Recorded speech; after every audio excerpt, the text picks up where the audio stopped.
Take a look at the nearest electrical plug around you. Seriously, pause for a second and look at it. You've probably plugged it into a wall thousands of times. It charges your phone, powers your TV, and runs countless devices every single day. But have you ever noticed the two tiny holes near the tips of the metal prongs? Most people see them every day, yet almost nobody knows why they're there. Are they used to transmit electricity? Do they save metal during manufacturing?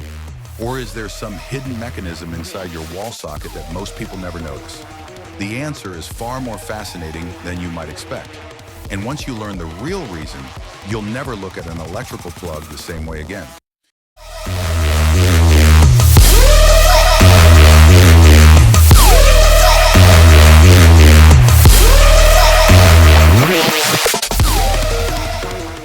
To understand these tiny holes, we need to travel back over 100 years. Believe it or not, early homes didn't have wall outlets. Electricity was mainly used for lighting. So if someone wanted to use an electric appliance, like an iron or toaster, they had to remove a light bulb and connect the appliance directly into the light socket. As you can imagine, it was inconvenient, frustrating, and often dangerous. Then everything changed. In 1904, an inventor named Harvey Hubble introduced one of the world's first detachable electrical plugs. It was a revolutionary invention that made electricity much more practical for everyday use. A few years later, in 1913, Hubble improved the design by adding small holes to the metal prongs. But why? The answer was surprisingly simple. Inside early electrical outlets were tiny spring-loaded bumps. When a plug was inserted, those bumps snapped into the holes, creating a locking effect. The plug stayed firmly in place and couldn't easily fall out. For years, this clever design worked perfectly. But then technology evolved. Here's where the story becomes interesting. If you opened a modern electrical outlet today, you probably wouldn't find those locking bumps anymore. That's right. The original purpose of those holes disappeared decades ago. Modern outlets use an entirely different system.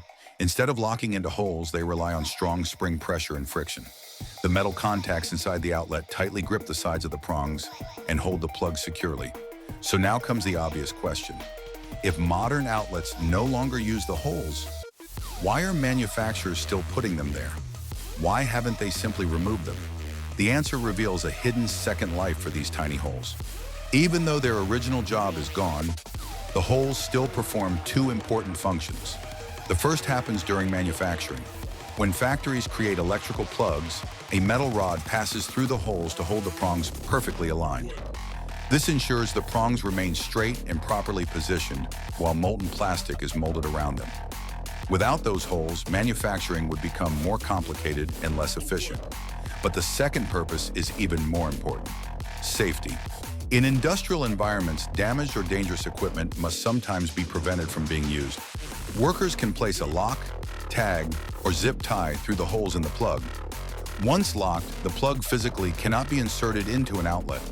This safety procedure helps prevent accidental injuries and protects workers from dangerous machinery.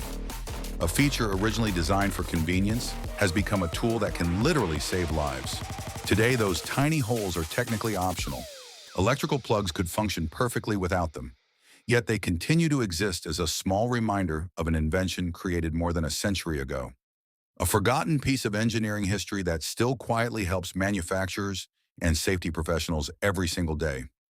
It's amazing when you think about it. One tiny detail, 100-year-old story, and a hidden purpose that most people never notice. So next time you plug something into the wall, take a closer look. Because sometimes the most ordinary objects around us have the most extraordinary stories. If you enjoyed discovering this hidden mystery, don't forget to like the video, subscribe, and share it with someone who loves learning fascinating facts about everyday things. And I'll see you in the next one.